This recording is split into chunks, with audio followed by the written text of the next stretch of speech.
வணக்கம் ஜி.கே. அஸ்ட்ரோவின் இன்று காலை 6 மணி நேரப்படி இன்றைய பஞ்சாங்கம். இன்றைய தேதி மார்ச் 30, 2024. இன்றைய கிழமை சனி.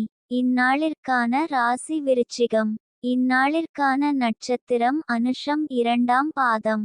இன்றைய திதி பஞ்சமி. இன்றைய யோகம் சித்தி. இன்றைய கரணம் கௌலவம். இன்றைய ராசி மேஷம் ராசிக்கு சந்திராஷ்டம ராசியாகும்.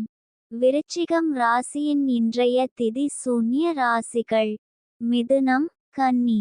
அனுஷம் நட்சத்திரங்களில் செய்யும் சுப காரியங்கள்: ருதுசாந்தி, பூமுடித்தல், நாமகரணம், காதுகுத்த, உபநயனம், ஆபரணங்கொள்ள, பட்டாபிஷேகம், வாகனமேற, கிரகப்பிரவேசம், வாசக்கால் வைக்க, தூண் நாட்ட, தூலம், சலம் முதலியவை ஏற்ற, தேவதா பிரதிஷ்டை, எரு இட, கதிர் அறுக்க, அரசாங்க கடன் வாங்க, விவாகம், வாஸ்துவிட,